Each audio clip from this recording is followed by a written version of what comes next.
இப்போ வந்து பார்த்தீங்கன்னா இதுதான் வந்து இந்த 3rd மந்த் ஸ்கேன் எடுத்த ரிப்போர்ட்டு. ஸோ எங்கே எடுத்திருக்கோம்னு பார்த்தீங்கன்னா ஜெயங்கொண்டம் ரேடியண்ட்டில் தாங்க எடுத்திருக்கோம் ஸ்கேன் சென்டர். ஃபர்ஸ்ட் டைம் வந்து அங்கே போயிட்டு ஸ்கேன் எடுத்திருக்கோம். போன ஸ்கேன் வந்து பார்த்தீங்கன்னா எக்ஸ்ட்ரோட்டில் எடுத்தோம். ஸோ அது வந்து சுகம் ஸ்கேன் சொல்லிட்டு அது வேற ஒரு ஸ்கேனு. இது வந்து க்ரோத்துக்காக நம்ம அங்கே தான் எழுதி கொடுத்துருந்தாங்க டாக்டரு. ஸோ அதனால ஜெயங்கொண்டத்தில் இந்த ஸ்கேன் சென்டர் தான் எடுத்தோம். தலையை வந்து உள்ளார கூப்பிட்டு போனாங்க. இப்போ வந்து அவள்கிட்ட கேட்கலாம் ஸோ என்ன பண்ணாங்க அப்படின்னு சொல்லிட்டு. லாஸ்ட்டாக வெளில வந்து தான் இந்த ஸ்கேன் ரிப்போர்ட் என்கிட்ட கொடுத்தா. அதுக்கு முன்னாடி என்ன நடந்துச்சு அந்த அந்த பர்டிகுலர் டைமில் வந்து என்ன நடந்துச்சு அப்படின்னு சொல்லிட்டு எனக்கு தெரியல. ஏன்னா நான் வந்து என்னை கூப்பிட்டு பார்த்தாலோ பண்ணல. அதனால் வந்து பார்த்தீங்கன்னா இவ்வளோ கேட்டால் தான் தெரியும். சொல்லுங்கள். ஃபஸ்ட்டு டோக்கன் போட்டு நாங்கள் போய் உட்காந்துருந்தோம். வெயிட் பண்ணிட்டு இருந்தோம்.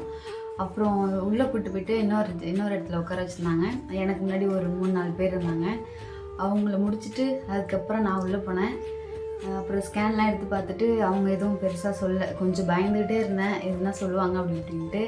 எதுவும் சொல்ல, ஓகே எல்லாம் நார்மலாக தான் இருக்குது, நீங்கள் டாக்டர்கிட்ட போய் ரிப்போர்ட்டை காமிங்க அப்படின்னு சொல்லிட்டு அப்புறம் ஸ்கேன்லாம் எடுத்து கொடுத்துட்டு அந்த ரிப்போர்ட்டை வாங்கிட்டு வந்துட்டோம். குழந்தைய ஸ்கேன் பண்ணும்போது அதெல்லாம் பார்த்து எழுதினேன். காமிச்சாங்களா? அதெல்லாம் எதுவும் காமிக்கல. உன்கிட்ட காமிக்கவே இல்லையா? குழந்தை வளர்ச்சிலாம் எப்படி இருக்கு? ஃபர்ஸ்ட்டு கொஞ்சம் பயமாக இருந்துச்சு எனக்கு. உள்ளே போனதும் ஃபர்ஸ்ட் டைம் அங்கே ஜென்ஸ் வேறு இருந்தாங்க. ஸோ புதுசாக இருந்தது, பயமாக இருந்துச்சு கொஞ்சம். ஆக்சுவலாக இது வந்து ஃபர்ஸ்ட்டு ப்ரெக்னென்சின்றதுனால இவ ரொம்ப கொஞ்சம் பயப்படுறா. ஏன்னா இதில் முன்னப்பின்ன அனுபவமும் இல்லையா. ஸோ அதனால் என்ன பண்ணுறது ஏது பண்ணுறது அப்படின்னு சொல்லிட்டு எங்களுக்கு ஒன்றும் தெரியலை. அதுக்கப்புறம் வந்து பார்த்தீங்கன்னா அங்கே வந்து ஒரு ஃபார்ம் வந்து எங்களை ஃபில் பண்ண சொல்லிட்டாங்க. ஸோ இங்கே பாருங்களாம், ஒப்புதல் படிவம் அப்படின்னு சொல்லிட்டு ஒரு ஃபார்ம் வந்து ஃபில் பண்ண சொல்லிட்டாங்க. இது என்ன ஃபார்ம் அப்படின்னு சொல்லி பார்த்தீங்கன்னா, அதாவது நம்ம கருவோடைய பாலினத்தை வந்து தெரிஞ்சுக்க வந்து விரும்பலை அப்படின்னு சொல்லிட்டு, பொண்ணா ஆனா குழந்தை வந்து பொண்ணா ஆனா மேலா ஃபீமேலா அப்படின்னு தெரிஞ்சிக்க கூடாது. அது வந்து தப்பு தானேங்க. ஸோ அதனால வந்து பார்த்தீங்கன்னா அது தெரிஞ்சிக்க விரும்பலை அப்படின்னு சொல்லிட்டு எங்கள்கிட்ட ஒரு கையெழுத்து வாங்கிட்டாங்க. நம்ம தலை தான் வந்து கையெழுத்து போட்டிருக்கான். இருக்கு பாருங்க, ஓகேங்களா. இந்த இதை வாங்கிட்டு தான் எங்களை அந்த அந்த எப்படி சொல்கிறது ஃபார்ம்லாம் கொடுத்துருந்தாங்க. அதெல்லாமே ஃபில் பண்ணாங்க. இதுக்கு ஃபஸ்ட்டு நாங்கள் சைன் பண்ணதுக்கப்புறம் தான் அந்த ஃபார்ம்லாம் ஃபில் பண்ண சொன்னாங்க. அப்புறம் அதில் ஃபார்மில் வந்து ஜென்ரலாக இவன் என்ன ஊர் என்ன அப்படின்றத கொஞ்சம் டீட்டெயிலாம் கொஞ்சம் கேட்டிருந்தாங்க. என்ன வயசு ஆகுது, எத்தனாவது குழந்தை அப்படின்னு சொல்லிட்டு. ஸோ அது எல்லாமே ஃபில் பண்ணி அதுக்கு ஒரு 5 minutes கிட்ட ஆச்சுன்னு நினைக்கிறேன். அது வந்து போயிடுச்சு. அதுக்கப்புறம் வந்து பார்த்தீங்கன்னா ஸ்கேனில் எல்லாமே நார்மல் தான் சொல்லியிருக்காங்க. எங்களையும் வந்து கூப்பிட்டு காட்டலையா. ஸோ அதனால் கை கால் இதெல்லாம் எந்த மாதிரி பார்ட்லாம் வந்திருக்கு அப்படின்னு சொல்லிட்டு பார்க்கறது தான் என்டி ஸ்கேனு. ஸோ அதில் என்ன ப்ராப்ளம் குறைபாடோட இருக்கா அப்படின்னு பார்க்கறது தான் என்டி ஸ்கேன். ஆமாம், என்டி ஸ்கேனில் இப்போ லாஸ்ட் வந்து ஹார்ட் பீட் மட்டும் தானே. ஹார்ட் தான் ஃபஸ்ட்டு குழந்தைக்கு வருமா. அதுக்கப்புறம் வந்து பார்த்தீங்கன்னா தான் ஒரு 3 மாதத்துல தான் குழந்தை வந்து அப்படியே கொஞ்சம் கொஞ்சமாக அந்த ஹார்ட் பீட்டுலேருந்து அப்படியே க்ரோத் ஆகும் போல இருக்குது. கை கால் தலை அப்படின்னா தனித்தனியாக வரும் போல். அதை வந்து எங்கள்கிட்டையும் காட்டலையா. அதனால பெருசாக எங்கள்கிட்ட வந்து தெரியல. நாங்கள் டாக்டர் கன்சல்ட் பண்ணதுக்கப்புறம் தான் ரிப்போர்ட் பார்த்துட்டு அவங்க சொன்னாங்க எல்லாமே நார்மலாக தான் இருக்குது அப்படின்னு சொல்லிட்டு. டாக்டர் தான் சொன்னாங்க. குழந்தையெல்லாம் காட்டுறேன் பாருங்களேன். ஆக்சுவலாக இது எல்லாமே வந்து பிளாக்காக இருக்குது. ஸோ இதில் எனக்கு எப்படி பார்க்குறது என்னன்னு சொல்லிட்டு தெரியல. குழந்தை படுத்துருக்க மாதிரி இருக்குது, கால் மேலே கால் போட்ட மாதிரி இருக்குது, அப்புறம் தலை தனியாக தெரியுது. பாரு, ஒரு பார்ட்டும் தனித்தனியாக ஃபோட்டோ பிக் எடுத்து அது மாதிரி வச்ச மாதிரி இருக்குது. ஆமாம், ஆக்சுவலாக இதுதான் என்னன்னே எனக்கு தெரியலங்க. என்னன்னு தெரியல, பார்க்க ஆனால் பயமாக இருக்குது எனக்கு. இது நார்மலா. ஆமாம், அப்படி தான் இருக்குது. ஏன்னா பிளாக் அண்ட் ஒயிட்லேயே இருக்குது ஃபுல்லாக. பாருங்களேன், ஸ்கேன் சொன்னாங்க ஆனால் ஃபுல்லாகவே பிளாக் அண்ட் ஒயிட்டாக தான் இருக்குது. அப்புறம் என்னென்ன இன்டேக் எடுக்கணும், தண்ணி நிறைய குடிக்கணும் அப்படின்னு இன்ஸ்ட்ரக்ஷன்லாம் கொடுத்தாங்க. அதெல்லாம் கரெக்டாக ஃபாலோ பண்ணிகிட்டு இருக்கேன் அப்படின்னு நினைக்கிறேன். இருந்தாலும் அடிக்கடி பயமுத்துறாங்க. நீ இதுக்கப்புறம் ஒரு ஆள் இல்லை 2 ஆளாக சாப்பிடு, ஒரு ஆள் இல்லை 2 பேர் நிறையா சாப்பிடுனா சாப்பிட முடியல.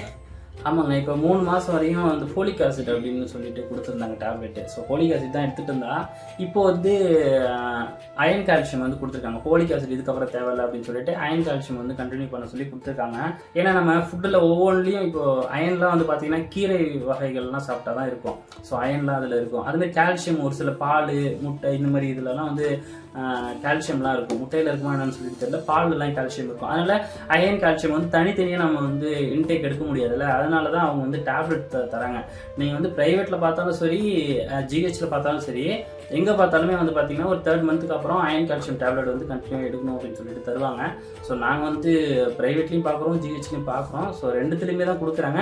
ஆனால் நாங்கள் வந்து ஒரு ப்ரைவேட்டில் வாங்கி தான் சாப்பிட்டுட்ருக்கோம். ஸோ ஜிஹெச்லேயும் நல்லா தான் இருக்குது. ஏன்னா வந்து பார்த்தீங்கன்னா ப்ரைவேட்டில் கொடுக்குறது ஒரு சில விட்டமின்ஸ்லாம் ஆட் பண்ணியிருக்கு.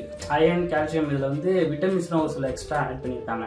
ஸோ இப்போ ஜிஹெச்சில் அந்த அளவுக்கு இல்லை. இருந்தாலும் நீங்கள் ஜிஹெச்சில் பார்க்குறீங்க அப்படின்னா ஜிஹெச்லேயே பார்க்கலாம். நாங்களுமே வந்து பார்த்தீங்கன்னா டெலிவரி ஜிஹெச்லேயே பார்க்கலாம் அப்படின்னு சொல்லிட்டு தான் பார்க்குறோம்.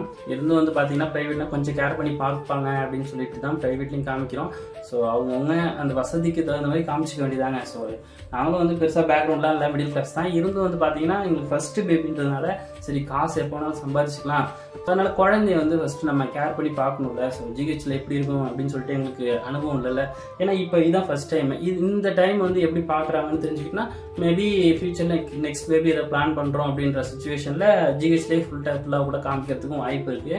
நாங்கள் பார்த்த வரைக்கும் இது வரைக்கும் ஒரு 2 செக்கப் போயிருந்தோம், நல்லா தான் பார்க்குறாங்க, ஒன்றும் பிரச்சனை இல்லை அப்படின்னு சொல்லிட்டு நம்புகிறோம். நல்லபடியாக குழந்தை பிறக்கணும் அப்படின்னு சொல்லிட்டு. அண்ட் வந்து பார்த்தீங்கன்னா வாமிட் எடுத்து ரொம்ப டயர்டாகிட்ட தலை, திரும்ப ரிட்டர்ன் வரும்போதும் தூங்கிட்டே தான் வந்தா. ஸோ அதனால தான் நாங்கள் வந்து பெருசாக vlog எடுக்கல. ஸோ இப்போ வந்து ஸ்கேன் உங்கள்கிட்ட காமிச்சிட்டோம். இந்த ஸ்கேன் எவ்வளோ வந்ததுன்னு பார்த்தீங்கன்னா எங்களுக்கு வந்து 1000 கட்டச்சிலே பில் இருக்கும். 1500 இல்லை 1200. இந்த ஸ்கேன் வந்து பார்த்தீங்கன்னா 1200ங்க. ஸோ ஒவ்வொரு ஸ்கேன் சென்டருக்கும் ஒவ்வொரு மாதிரி ரேட் இருக்கும்னு நினைக்கிறேன். இங்கே வந்து நாங்கள் எடுத்த இடத்துல வந்து 1200. ஸோ கம்மியாக தான் இருந்துச்சு. நீங்கள் எடுக்கிற ஸ்கேனுக்கு தகுந்த மாதிரி, அதாவது நீங்கள் டாக்டர் கன்சல்ட் பண்ணி ஒரு சில டாக்டர் காமிப்பீங்கள்ல, ஸோ அவங்கள தகுந்த மாதிரி தான் ரேட் வரும் அப்படின்னு சொல்லிட்டு நினைக்கிறேன். ஸோ ஒவ்வொரு ஸ்கேன் சென்டருக்கும் ஒவ்வொரு மாதிரி ரேட் வந்து டிஃப்ரெண்ட் ஆகும்னு நினைக்கிறேன். நாங்கள் எடுத்ததில் வந்து 1200 தான் வாங்கிட்டாங்க. ஸோ அடுத்தடுத்த ஸ்கேனுக்கு எவ்வளோ வரும் என்னன்னு சொல்லி தெரியல. ஆக்சுவலாக இது எல்லாமே வந்து பார்த்தீங்கன்னா ஒரு மெமரிஸ்க்காக தான் நாங்கள் வந்து வீடியோ ஷூட் பண்ணுறோம். இதை நான் எப்போ அப்லோட் பண்ணேன் அப்படின்னு சொல்லிட்டு தெரியல. ஏன்னு வந்து பார்த்தீங்கன்னா ஒரு 7 months கிட்டத்தட்ட வந்து வெளில சொல்ல வேணாம் அப்படின்ற மாதிரி தான் எல்லாருமே சொல்கிறாங்க. ஒரு அட்லீஸ்ட் ஒரு 5 months போகட்டும் அப்படின்ற மாதிரி சொல்கிறாங்க. நான் இந்த வீடியோ எப்போ அப்லோட் பண்ணுவேன், நீங்கள் எப்போ பார்ப்பீங்க அப்படின்னு சொல்லிட்டு தெரியல. மேபி அடுத்த ஸ்கேனுக்கு வந்து நான் vlog எடுப்பேன் அப்படின்னு சொல்லிட்டு நினைக்கிறேன். So see you in the next video. Stay tuned. Tata bye bye. See you.